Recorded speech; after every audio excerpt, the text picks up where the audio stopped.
Halo, Assalamualaikum warahmatullahi wabarakatuh. Jadi ini pada pertemuan ketiga mata kuliah metodologi penelitian kuantitatif, kita akan membahas tentang masalah penelitian. Macam-macam yang akan kita bahas pada masalah penelitian ini adalah definisi masalah penelitian, sumber masalah, kemudian langkah merumuskan masalah penelitian, dan rumusan tujuan penelitian. Definisi masalah penelitian. Jadi menurut John G. Townsend, masalah adalah pertanyaan yang harus dipecahkan. Kemudian ada lagi definisi masalah, yaitu gap antara apa yang harusnya terjadi dengan apa yang sebenarnya terjadi. Jadi seperti ini, siswa kelas 7 itu harus dapat dan mampu untuk memecahkan suatu masalah matematika. Jadi ada undang-undang yang menyatakan bahwa anak siswa kelas 7 itu sudah memiliki kemampuan dalam memecahkan suatu masalah matematika. Ketika kita melakukan suatu observasi ke sekolah dan memberikan suatu permasalahan matematika kepada siswa, ternyata siswa itu belum mampu untuk memecahkan masalah.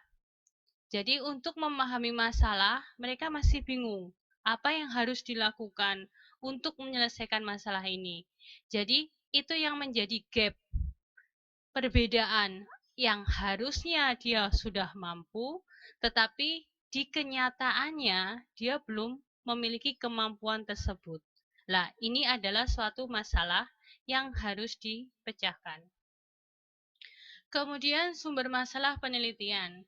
Jadi ada macam-macam sumber masalah penelitian. Kita memperoleh suatu permasalahan itu dari berbagai sumber, yaitu yang pertama dari penelitian sebelumnya seperti ensiklopedia pendidikan, abstrak penelitian dari artikel orang lain, buletin penelitian, laporan penelitian, jurnal penelitian, tesis, disertasi, dan banyak publikasi serupa yang memiliki sumber-sumber yang kaya akan masalah penelitian.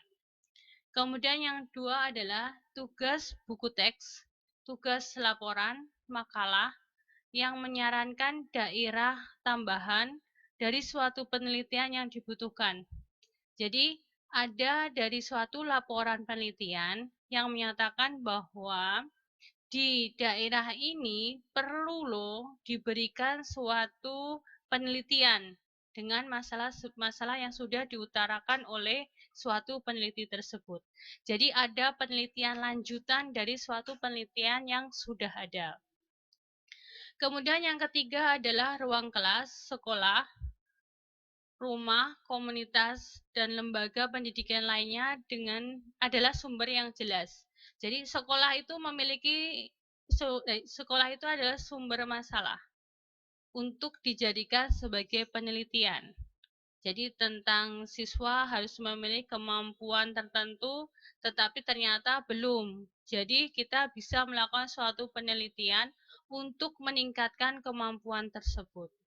Kemudian ruang kelas yang bagus, sarana prasarananya bagaimana sih supaya mendukung proses pembelajaran sehingga meningkatkan suatu kemampuan tertentu. Kemudian yang keempat yaitu perkembangan sosial dan perubahan teknologi yang selalu memunculkan masalah dan peluang baru untuk penelitian. Jadi perkembangan teknologi yang semakin meningkat dan cepat itu berpengaruh terhadap perkembangan sosial budaya yang ada di sekitar kita. Nah, itu memunculkan suatu konflik-konflik yang perlu kita teliti. Identifikasi masalah penelitian. Jadi, langkah-langkah yang harus diikuti dalam mengidentifikasi masalah penelitian. Yang pertama yaitu menentukan bidang penelitian di mana seorang peneliti tertarik untuk melakukan suatu penelitian. Jadi kita memiliki suatu bidang penelitian. Jadi seperti saya, bidang penelitiannya di pendidikan matematika, kemudian ada mahasiswa yang bidang penelitiannya di PGMI, jadi meneliti siswa SD, sarana prasarana yang ada di lingkungan sekolah dasar, madrasah ibtidaiyah. Kemudian untuk jurusan PAI, berarti pendidikan agama Islam, bagaimana kualitas pelayanan agama Islam terhadap kepuasan stakeholder, seperti itu. Kemudian untuk mahasiswa PIAUD, misal, jadi meneliti perkembangan motorik halus, motorik kasar dari anak-anak di usia dini, seperti itu. Kemudian yang kedua adalah peneliti harus mengembangkan penguasaan bidang atau bidang spesialisasinya. Jadi peneliti harus selalu update teori-teori tentang bidang-bidang di mana kita berada. Kemudian harus meninjau penelitian yang dilakukan di daerah untuk mengetahui kebaharuan atau tren terbaru dan penelitian yang sedang dilakukan di daerah tersebut. Jadi peneliti itu harus memiliki novelty atau keterbaruan. Jadi jangan hanya meneliti yang sudah ada kemudian diteliti kembali. Jadi tidak ada update dari suatu pengetahuan. Kemudian harus menarik analogi dan wawasan dalam mengidentifikasi masalah atau menggunakan pengalaman pribadinya di lapangan dalam menemukan masalah. Jadi kemungkinan ada seorang mahasiswa yang sudah mengajar di suatu sekolah. Nah, di dalam kelas mereka mengajar, itu kemungkinan ada suatu kendala atau permasalahan.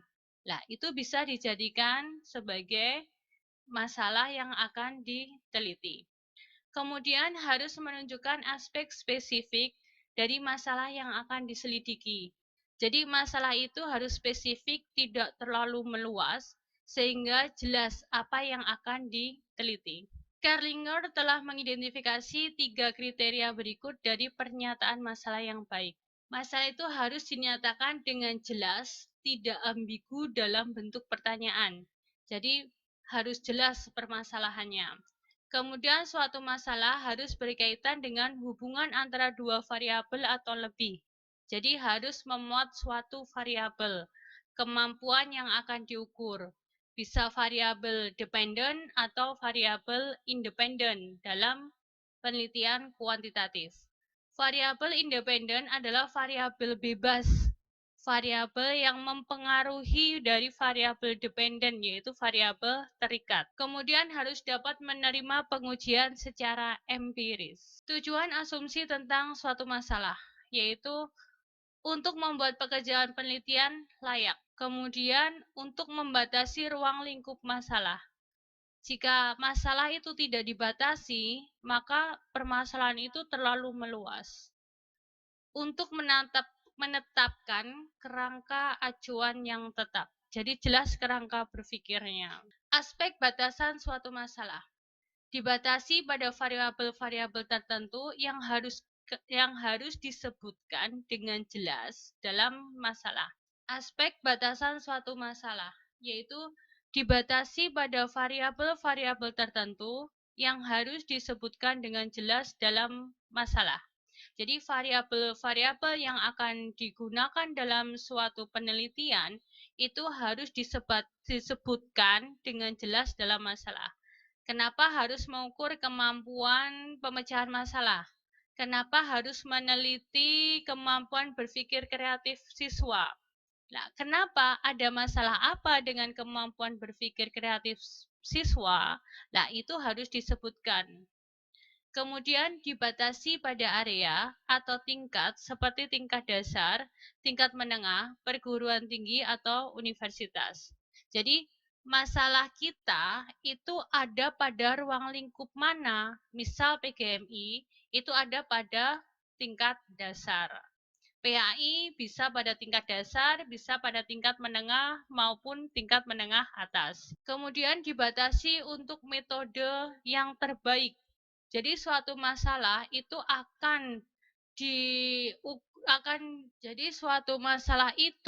akan dipecahkan dengan metode yang terbaik sesuai dengan permasalahan kita. Kemudian ada instrumen yang digunakan untuk mengukur variabel. Jadi, alat ukur variabel itu adalah suatu indikator.